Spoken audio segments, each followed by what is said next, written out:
Is up, cool cats of the interwebs? It is your girl Haley back at it again with another episode of the pre-review crew, this time for February and March of 2024. Before we get into the games, let me introduce you to my crew. I have Brennan. Hello. And I have Mike. So To start off, we are going to review the games that we talked about for February. Kicking it off, we have Grand Blue Fantasy Relink. It's an action role playing game developed by Cygames and published by Exceed.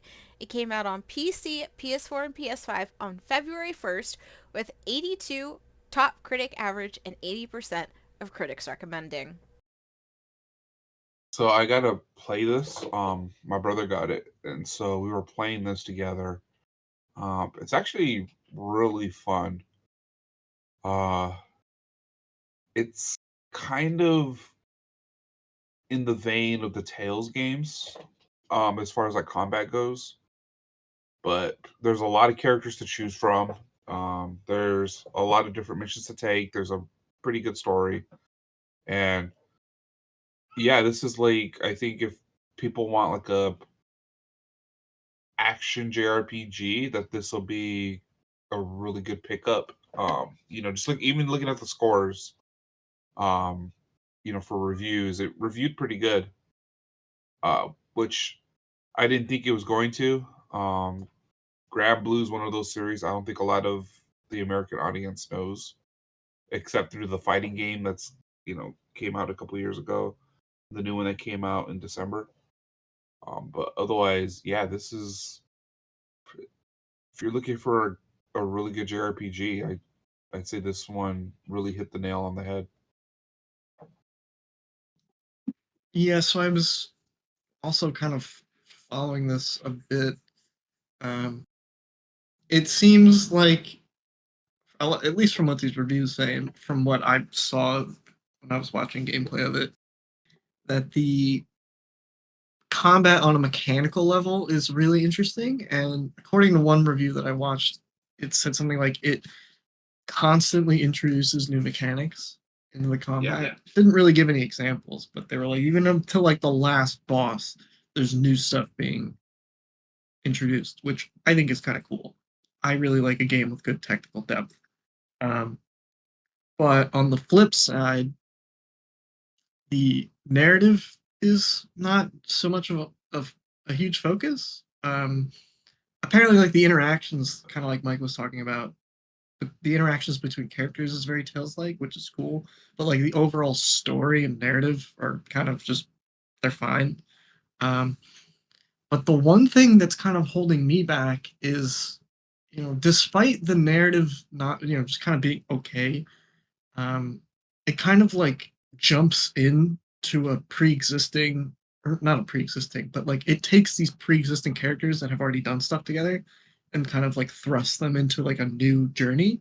So if you're not familiar with Grand Blue Fantasy like at all, I feel like there might be some initial kind of friction getting into like the story and understanding the characters because it's kind of not assumed that you know what's going on because I think they do sprinkle some stuff in. And apparently there's this whole like flashback cutscene system that kind of goes back and explains certain stuff and you get in-game bonuses for watching them, which I think is a really interesting way of like fleshing out your lore to give some kind of mechanical incentive to. I do think it's fine, but to me it's almost like a band-aid over, you know, over whatever. But that's also coming from someone who has no attachment to Grand Blue at all. So like take what I say with a grain of salt. But this looks fun though. Like again, on a mechanical level, it just looks fun. Yeah, it was really fun. Yeah, and that's honestly that's probably what most people. I feel like because this game kind of came from a gotcha essentially. Like I've never played a gotcha for its story. I mean, go ahead, but I've never done it, and most people that I know that play gotchas, like maybe a quarter of the time they'll really get invested into the story, but for the most part, it's just for the gameplay. So I think it's kind of fine that the story is just okay because to me at least the gotcha is about the gameplay, and if this delivers on the gameplay front, then it's achieved its mark. The scores are fairly high despite all of that too.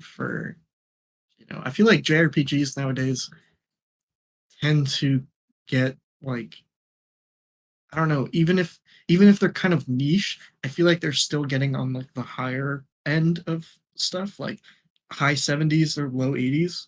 When maybe like 10 years ago, most JRPGs would probably sit at a solid like high 60s, like mid 70s, even though they're like niche. So it's still, I feel like it's cool to see this like upward trend of even niche JRPGs over time. Yeah, because I've been playing those niche JRPGs for 20 years now. So it's like, like you said, a few years back, they weren't getting very much recognition. I think Persona 5 was the game that changed that. Yeah. But it's good to see, JRPGs that people normally didn't hear about before getting the limelight. And I'm really glad that, Relink is getting a lot of attention. So I'm hoping this will open up more JRPGs coming to the market and people being aware of them now. Yeah. Not for sure. This is cool. Hopefully they do more with Grand Blue in the future. I sort of feel like over the years we've definitely talked about quite a few JRPGs, so I think they're always good to see. I feel like COVID might have hindered um us talking about them, but I feel as if like recently um we have like a JRPG, if not every month, then like every couple of months to talk about. So it definitely seems like they're getting a lot more popular. Well, that's for sure. And we only have more to talk about on as we go along. Next game we're going to talk about is Persona 3 Reload. What is with the re's? Relink, reload? Anyway, it's a role playing social simulation game. It's developed by P Studio and published by Sega. It came out on PS4, PS5, PC, Xbox One, and Series S and X on February 2nd. It holds a 89 top critic average with 99% of critics recommending. When I wrote that down, I was like, holy shit. Take it away, Persona Man. Yeah, Persona 3 good. Uh, um, the original Persona 3 was pretty good.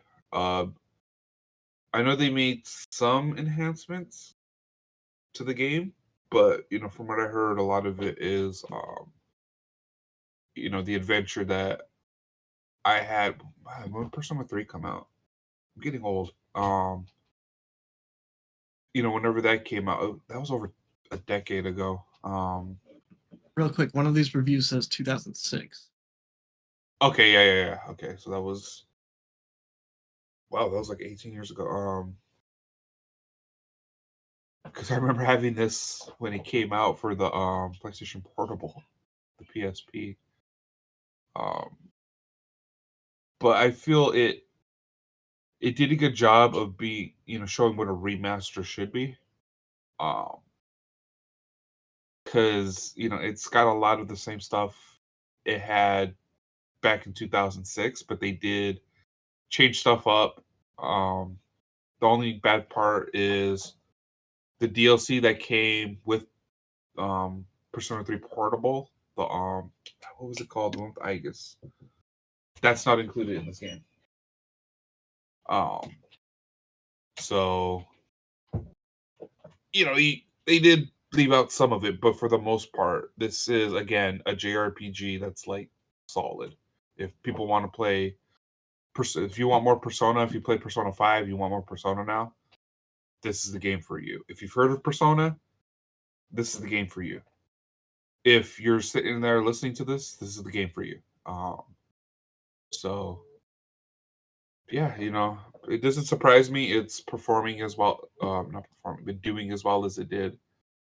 Um, because Persona was one of those series for a long time. They were kind of underground, but they were always just really good, solid games. Atlas just has a really good formula going, and yeah, keeping that formula going. Yeah, so like a lot of these reviews that I read kind of they mentioned how some of the content had been kind of not removed or maybe just not included. So I was going to ask about that, and I'm assuming that means the DLC and stuff. And I'm kind of wondering why they wouldn't include that. Because Yeah, that confused me as well. part of me is worried that they're just going to repackage it and sell it back to you, which would be terrible. But hopefully that's not the case. But overall, though, this is scoring fairly high. I mean, and that's also kind of, again, to be expected. It's not like they have to rewrite a whole story for this, right? They just, and Yeah. I'm gonna go out on a limb and say, I'm gonna assume that most of the models and animations are probably just souped up Persona 5 models and animations, Yeah, slightly changed. they redid a lot of the models and stuff like that to make it look the more Persona 5 game instead of the kind of little blocky game it was, when it first came out. Yeah. So I don't know. This to me, I'm happy with this. I mean, eventually, I'll always say like, oh yeah, I'll play. I'm gonna play Persona 3. And I've never even finished 5, so I can't. I can't do it. I want to, but I can't. I have to finish 5, and God knows I've played 5 twice now, and I stop at the same point each time. Actually, no, I think I stopped the second time. I think I stopped a little before I stopped in my first playthrough. Regardless, Brennan's by the time Brennan finishes Persona 3, I'm gonna be an old gray dead man. I thought you were already. I know. So imagine that when I'm older. Like, I played Persona 5 and I still haven't finished it. Fuck. Brendan, I played that game like 5 times. Please don't make me feel worse. Please. I don't know. I follow the same problem. Okay, I beat the dungeon in 2 days. You can't do one because it's required to do two because you gotta hop out and do the calling card and blah blah blah. But then I have like 3 weeks of just here you go, do nothing, and I'm like, nah, give me the. I want to play the game, but I'm not just going to mementos for 17 days straight. That's ridiculous. Like, what else am I supposed to do?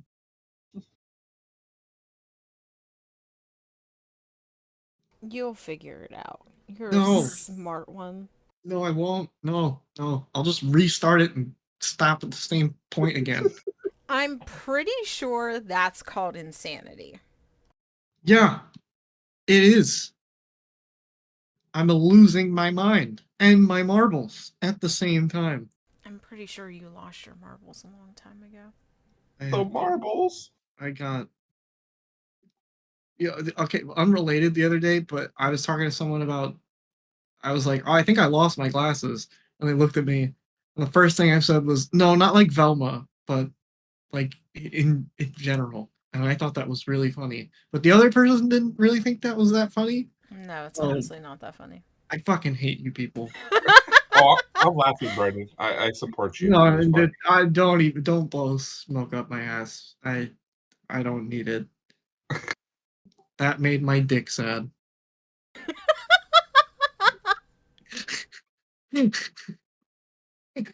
Okay, moving on. Okay. God damn it.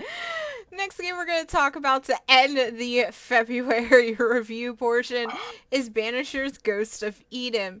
It's an action role-playing game developed by Don't Nod and published by Focus Entertainment. It came out on PC, PS5, and Xbox Series S and X. Released on February 13th with a 81 top critic average and 83% of critics recommending. I will say I'm I'm very surprised Yes. that this did as well as it did, because honestly, I was watching it and I was like, is this really a PS5 game? Like, are we sure that this is a PS5 game? Um, when we were previewing it last month, I was like, this is gonna bomb so hard. Like, this is gonna get so many bad reviews. Yeah, Yeah. we thought this was gonna follow into like I can't even think of the Forspoken, right? We Yeah, Forspoken. Yeah.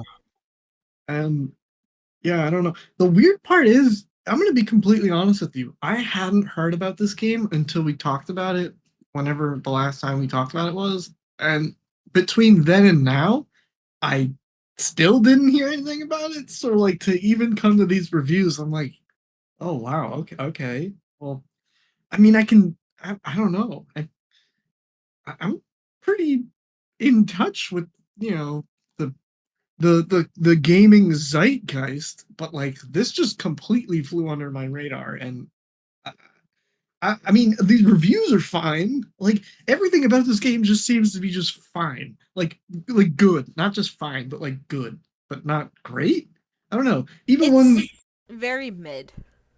yeah, like one review says, oh, where is it? Um, Daniel Casada, hope I'm saying that right, from Hobby Consolas. The first line is, quote, it's not going to be the game of the year, but it's a great example of both light RPG adventures and those games that eat your brain out with their decisions. 88 out of 100. This guy's giving it almost a 90 and says it's not going to be game of the year. Like, oh, all right, yeah, I don't know if the points are there. I don't know. I couldn't help but read that and laugh. I I really like the story. Um, I really like the whole like you you can do the right thing or you can do the wrong thing in the name of love. Um, but it's also like what is the right and wrong thing in the name of love. So like that's really cool. This is a really cool game, and honestly like this I'm really happy for Don't Nod. I think my only issue is um visually I think it looks a little dated. Um I wish we would have had a little, I think it could have been a little bit crisper in my opinion. Um and just like visually stunning, but overall this is actually taking me by surprise. If it wins something at like a game award, um I will be very very shocked, but I feel like Don't Nod should be um very happy with what they've created, especially coming off of, you know, the whole Life is Strange categories. So it's great to see them getting out there into something else. Yeah, that's kind of what surprised me the most. Excuse me, allergies. Uh, is that it's Don't Nod. Because when I think of Don't Nod, I think of Life is Strange. So for them to do action, to go from that to doing an action game, it's like, wow, they actually, stepped out of their comfort zone, which I feel a lot of developers aren't willing to do these days. So I mean, I applaud them for that, and they made it work apparently.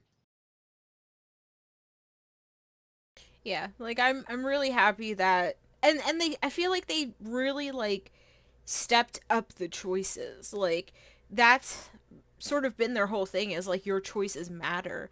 And now it's asking the player like you have to sort of do what your heart tells you and make those hard decisions. So I think that's really cool.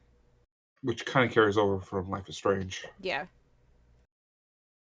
Which I feel so bad because I tried to like play like Life is Strange Chapter 1 and I just never got through it. I have a bad habit of starting those like pick your own choices games and never finishing them.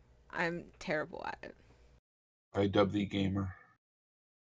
I'm so bad. Even though those are like the games that I like talk about 99% of the time. I went to see if it's still in my Steam library, and as I went through it, I realized there's like 20 games in here I bought and never played. Sounds right. Definitely sounds right. So now let's kick it over to our preview portion for March. We are going to kick it off with Alone in the Dark. It's a survival horror single player game developed by Pieces Interactive and published by THQ Nordic. You don't hear much about them. It's coming out on PC, PS5, and Xbox Series S and X on March 20th. Now, pause before I get into this. I just want to make a very special note that all the games in the month of March that we're talking about are only coming out on next gen. Wow. Ooh, Whoa! wow. I fucking hate you. I was about to say it's about damn time. That's what I was trying to get at, because we made the comment like before that they were still keeping the Xbox Series whatever and the PS4 sort of like still in cycle, still in relevance, and now we're sort of slowly moving away from that. So I think that's really cool. But anyway, back to Alone in the Dark. Um I picked this game for one reason and one reason only. The guy from Stranger Things is in it. Yeah. Um, David Harbour. Did I say that right? yeah, David Yeah. Harbour. I think he He's was in it. also. I think he was also Hellboy, I've never seen that. and then he was in one of the Marvel movies. Oh. Wait, Um. what? So Like new Hellboy or old? Oh, was it old Hellboy? Ron Perlman? Yeah, Ron Perlman, and then when they did the remake a couple years ago, David Oh, Harbour played Hellboy. right. Okay. Okay. Okay. I was gonna say. I was like, was that really? No. I was like, no. That totally had. Okay. Okay. Okay. Just making sure that I'm still sane.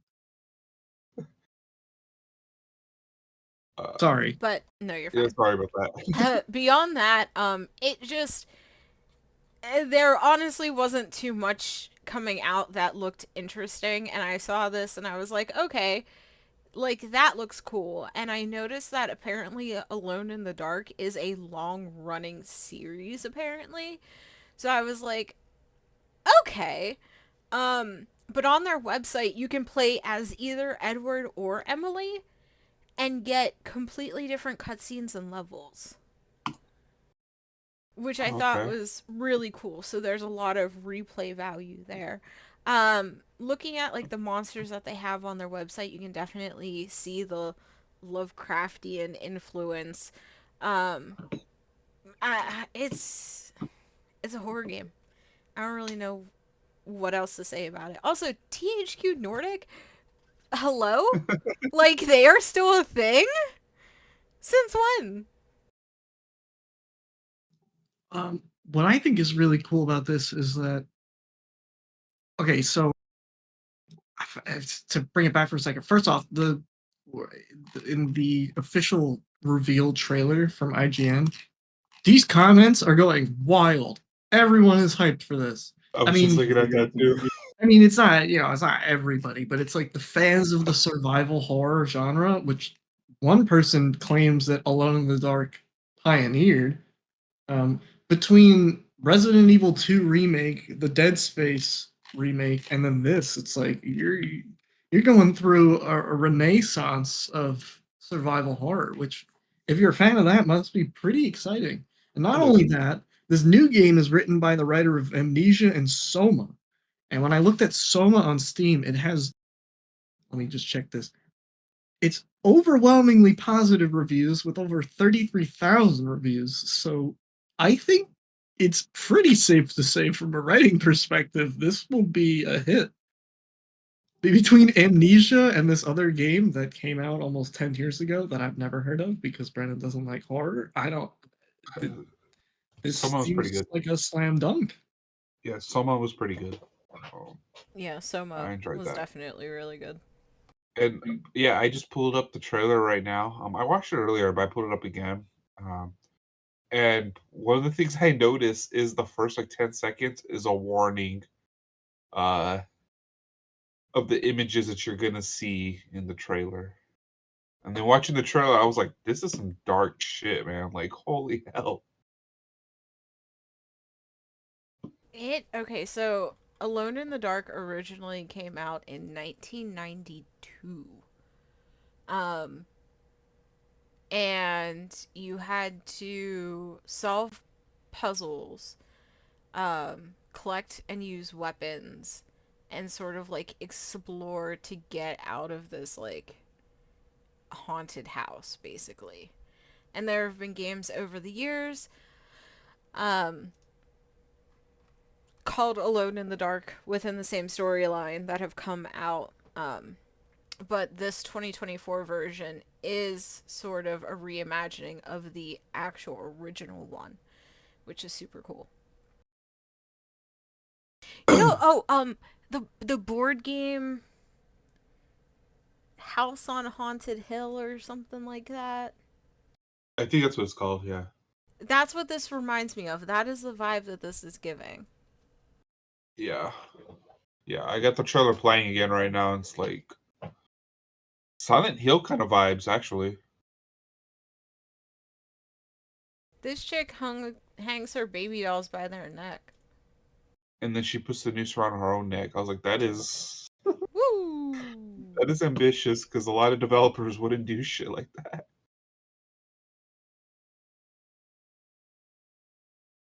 Well then.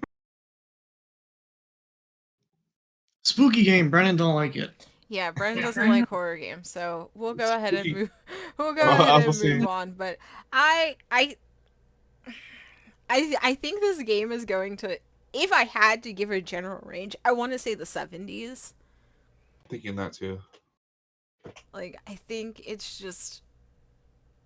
I don't think this is going to be Banisher's Ghost of New Eden, where it's like, holy shit, that did a hell of a lot better than I thought. I think this is going to land exactly where we think it will. I'm willing to bet that like it might not have mass overall appeal, but it will definitely have niche appeal. Yeah, it'll probably be a cult hit. Yeah. I can definitely see that. Yeah. So like I'm agreeing with like the 70s, but maybe like low 80s too. Yeah.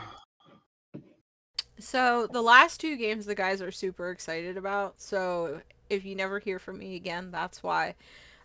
First, we're going to kick it off with Dragon's Dogma 2. It's an action role-playing game. It's single player. It's developed and published by Capcom. Coming out next gen, of course. PS5, PC, Xbox Series S and X on March 22nd. Don't fight over who goes first. Rock, paper, scissors? Okay.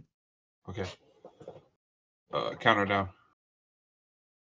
3, 2, 1. Okay, I can't do it. Haley has to do it. What? Because I I got just said scissors 3, 2. anyway. I just said 3, 2, 1. We both didn't say anything. Okay. I got scissors. What? Okay, redo it. Redo Okay, it. here we go. Here we go. Ready? Ready? Rock, paper, scissors, shoot. Scissors. Paper. Okay. Fuck. Yeah. It's about damn time. Because Dragon's Dogma 1, I love that game. And that shit came out like 2012 or something like that. 2013. 2013. Yeah, that's it's been 11 years. So it's kind of like I'm happy, and seeing the gameplay and everything, I'm really happy that they're actually doing this. For those who don't know about Dragon's Dogma, aka me, what is this game about? Okay, so get this. Well, actually, okay, I'm gonna be completely honest with both of you. This is one of those games that I'm so excited for. I played the demo for Dragon's Dogma. Okay, Mike probably played the demo too. Yeah.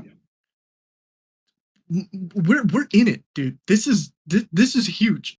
I keep forgetting that this game comes out in March, and every time I get piss happy. Just this makes my dick happy. Okay, if I was talking about sad dick before, rock hard right now, Oh like God.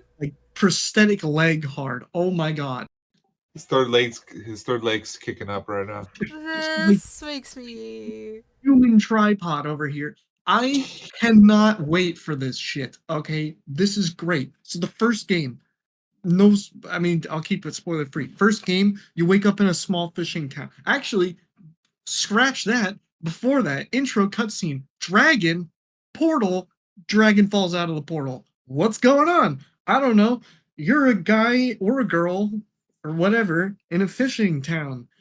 The dragon attacks your town. Oh no! Oh shit! The dragon is probably like 1 billion feet tall, by the way. Like, you barely scale up to the thing at all, which is amazing. Actually, I forgot even the first intro bit, but that doesn't really make any sense in the timeline. Anyway, dragon steals your heart, literally sucks it out and eats it and says, "Come find me." You become what is known as the Arisen, and the Arisen is essentially a warrior chosen throughout time by the dragon of a specific age, right? And it's kind of this like warriors or adventurers call, the call to action, right? Like, you have to go find your heart because you're essentially like immortal, not immortal, but you can't really die of age, right? Because your heart's just taken out. So you have to go find the dragon to take your heart. But it also introduces a really cool mechanic called the pawn mechanic, which we've never seen in any other game, not even anything close. You essentially make a companion, right? Like, fully customize your secondary character that you don't play as, but is in your party essentially, right? And you give them items and skills, and the class system is extremely robust. There's 3 base classes, but then and then there's like 3 specialized classes on top of that, but there's also hybrid classes. So like, if you want to play um, a warrior plus assassin, there's a class for that specifically. You can also change classes whenever you want to kind of encourage experimentation. The min maxers out there will hate me for saying that, but it's true. I mean, they won't, but they will. There's whatever. I'm not going to get into the fucking stat blocks behind it. That's not the point. Anyway, so you make this pawn character, right? And normally you have a party of 4. So what you do is you essentially go online and recruit other people's pawns. So it's this really interesting system where, like, you want your pawn to be really good to help other people, so they give you little gifts and stuff. Normally when you send them back to like get new ones as you level up, you send the old ones back with like a little gift or like a thank you or whatever, or and your character gets like gold and whatnot. Every time your pawn essentially gets loaned out and comes back, you get stuff. So you're incentivized to make your pawn really good, so people pick your pawn, so you get more stuff. It's a very interesting cooperative, not cooperative, a la Dark Souls, Death Stranding, where like you play by yourself, but you have help with other people constantly. Like, it's just a really cool system, and I've always loved messing around with other people's pawns.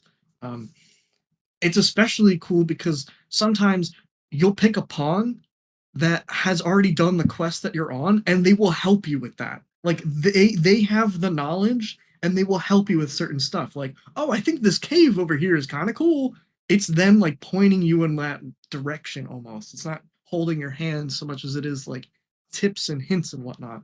It's just a really, really cool system overall that we've never seen, and I'm really excited for this. I have watched 0 trailers. I have read 0 on this. I am going in completely blind, and this is going to be the best fucking game ever because I've waited 11 goddamn years for this. Okay, I was about to say some shit because I watched all the trailers and I read all the previews. Don't say anything, I swear to God. So I'm not gonna say anything. I'll just say it looks good. It's amazing. Like, it came from, if I remember correctly, because I've been watching like a lot of retrospectives on this lately. Um, the original design philosophy was something, because I believe it was like the creator of Devil May Cry. Um, Something like that, yeah. I think that, don't quote me on this. This is not quotable stuff, but I believe it was someone that was either on the Devil May Cry team or the creator who wanted to make this dream fantasy game that he's always thought of, but has this in-depth, super kind of fast-paced combat system like Devil May Cry. And with technology at the time, they were finally able to act on most of it. I feel like a lot of this game probably was cut down just due to technical limitations.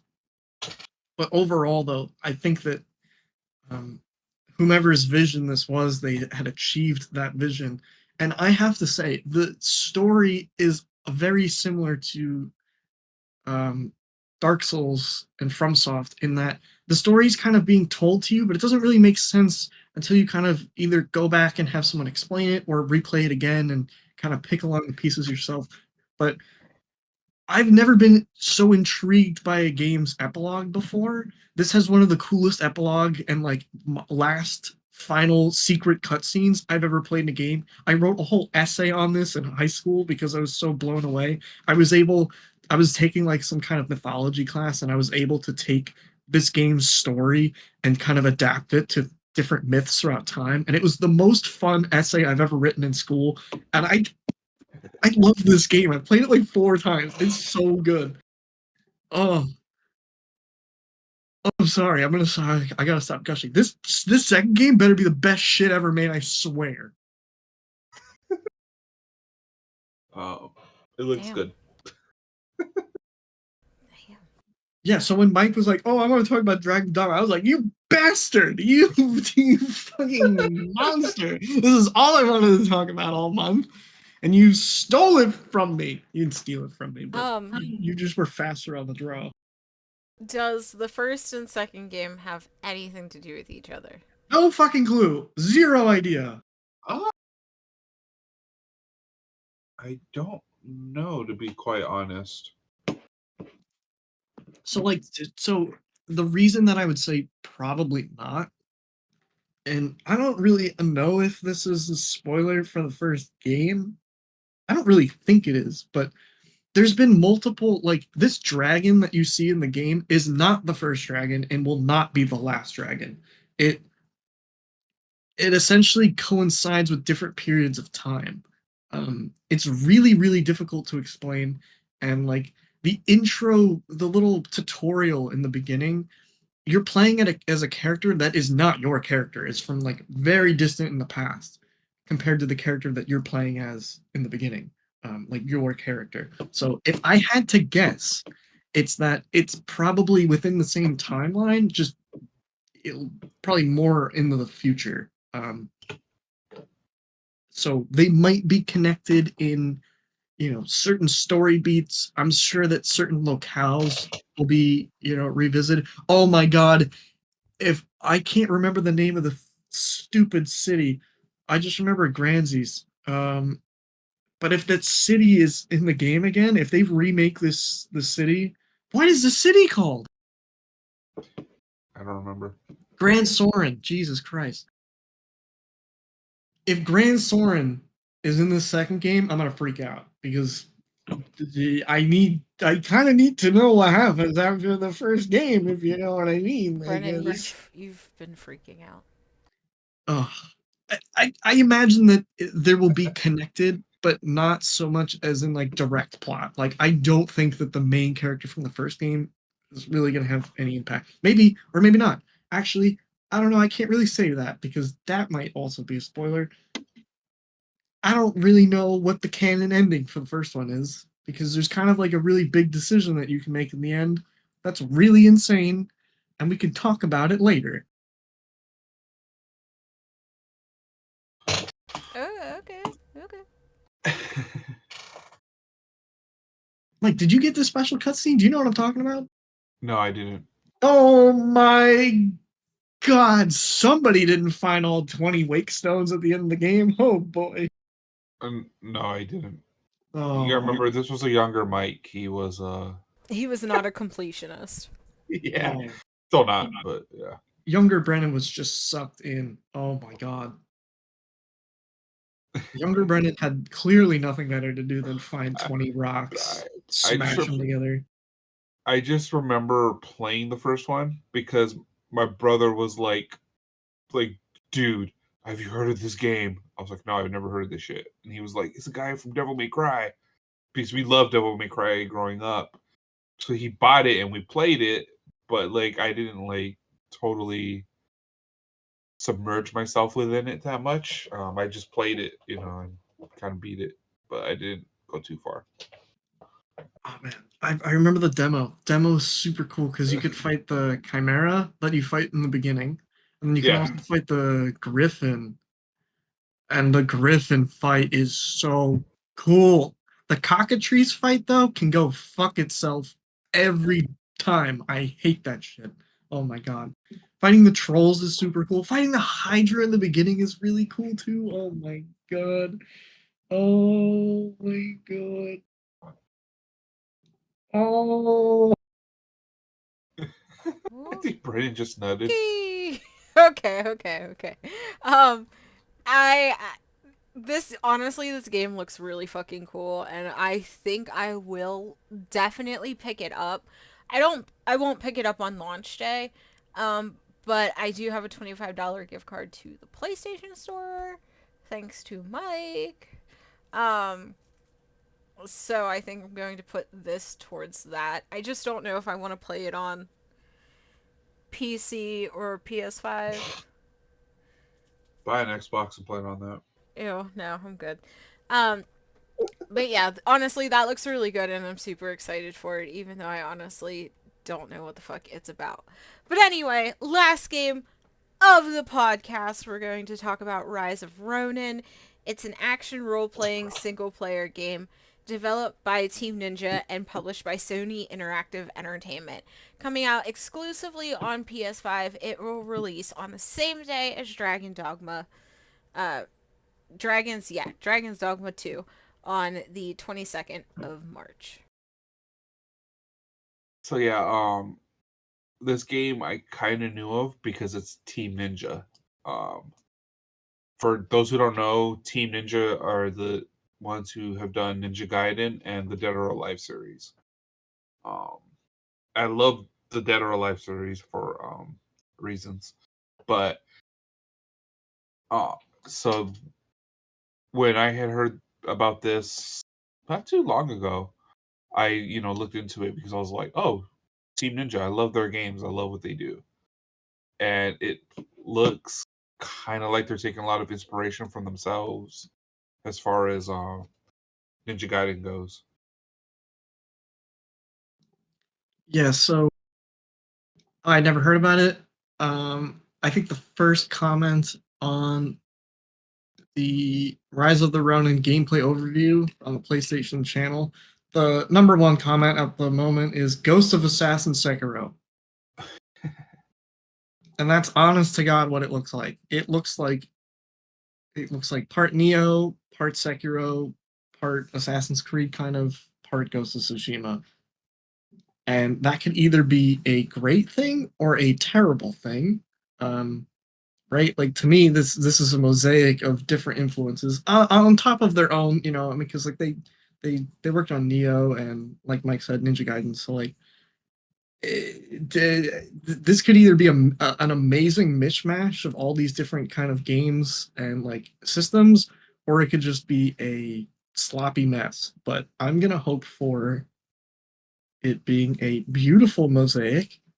Um, that if you stand a bit from the back, it looks awesome. But then you step a little closer and you go, okay, I can identify these different influences, which is always great. It looks really cool. It looks really interesting. I think the time period it's set in is also kind of interesting. It's 1858, which is kind of like, I don't know, when I think of typical like samurai stories, that's not exactly the time period that I'm thinking about. Um, like this is closer in time to something like Red Dead Redemption 2, uh, which, if you think about it, is kind of weird, but also at the same time kind of interesting. Again, specifically because I feel like this kind of story isn't typically told in this setting, but it's really cool. I don't know. I think that really kind of shakes up a bit of the just like the narrative and like what they can do with this setting and I don't know. It just it just looks really cool. Like I don't know. Um, I think the glider and the grappling hook also kind of took me off guard a little bit, but also like, all right, if you can make it fun, then hell yeah. I just hope this isn't just like a weird mishmash of like random shit. You know what I mean? Um, I think it might be a weird mishmash of random shit because holy shit, is that a monster? Or is that just a really tall guy with some Freddy Krueger claws? Both. Anyway, um, tossing fucking Assassin's Creed in there. Kind of, yeah, I could see that a little bit. Oh, I want to have hope for this game. I always wanted to play Nero, but it just looked way too fucking hard and like out of my realm of expertise, so I never touched it. Um, Ninja Gaiden was like that too. Those games were just brutal. yeah.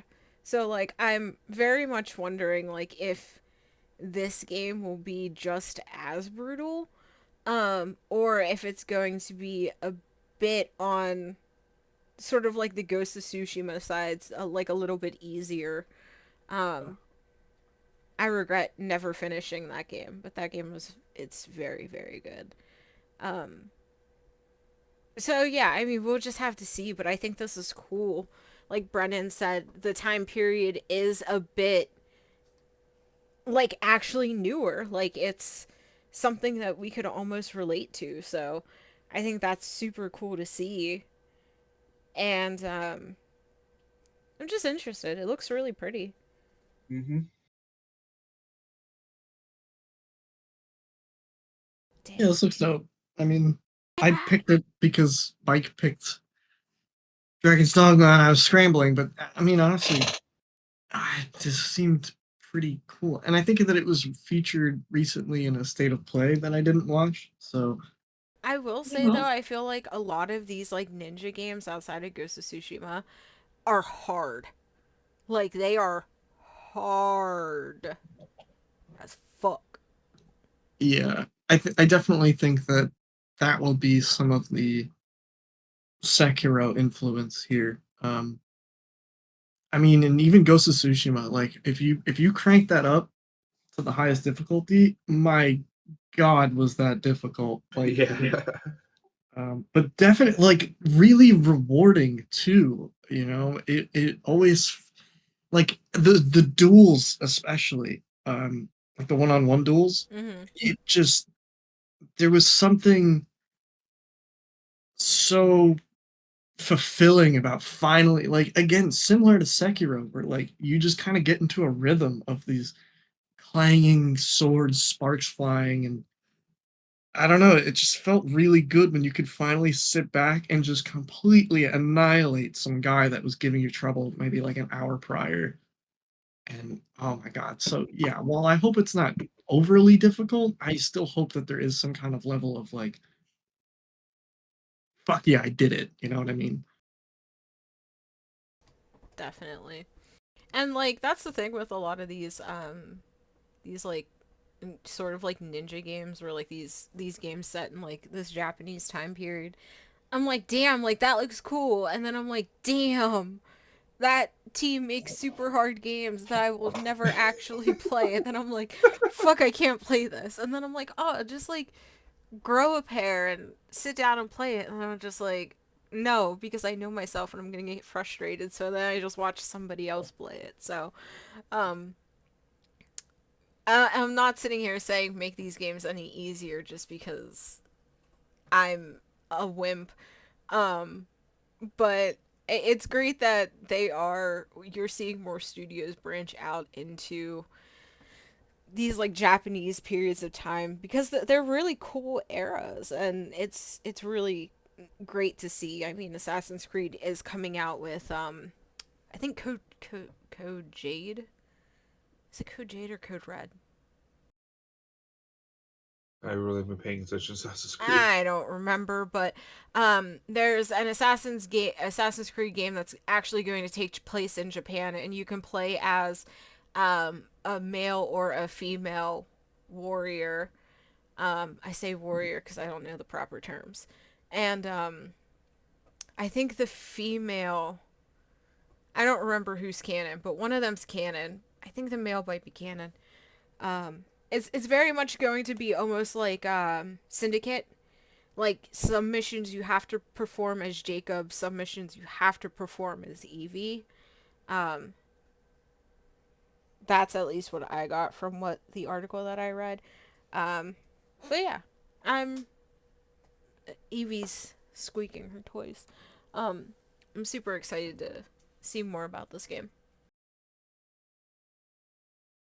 Yeah, seems cool, but it might also just end up being a mishmash of random shit. So we'll see. I mean, I definitely hope that it doesn't, but let's kick it to the end of our podcast. Bum bum bum, winding down. Um, let's do some final thoughts. Dragon's Dogma. I'm when it comes out, just don't. I'm taking the whole weekend off. What day does that come out? March 22nd. Literally Thursday. That's a Friday. The 22nd. Oh my god, I'm looking at February, sorry. Yep. I'm taking the day off from work. It's official. He's going off the grid, everybody. Don't Boss, if you're fall. listening to this, I am very sick that day. I am down with the dogma. I Oh just my god. dogma is one of those words that sounds like, what, like you got dogma and then dogma what? Dog my balls. I don't. That's what that sounds like. What the fuck? Um, No more final thoughts. I have no thoughts. Mike, please say something. Um, yeah, just looking forward to next month. It looks like we have some interesting titles coming out, so hopefully we can get our game on next month. Um, yeah, I'm definitely excited to see how these games do. Especially Alone in the Dark and Rise of Ronin. Um, so we will definitely see, but my corgi is hurting me to bed. So it is time to wrap this up. I hope you have a great morning, afternoon, evening, wherever you are in the world, and we will catch you back here next month for another episode of your favorite podcast, The Pre-Review Crew. We will see you next time. Goodbye. Bye. I love you. Stop getting your hopes up. Dragon's Dogma, more like dragging my balls on this dogma. I hate it here.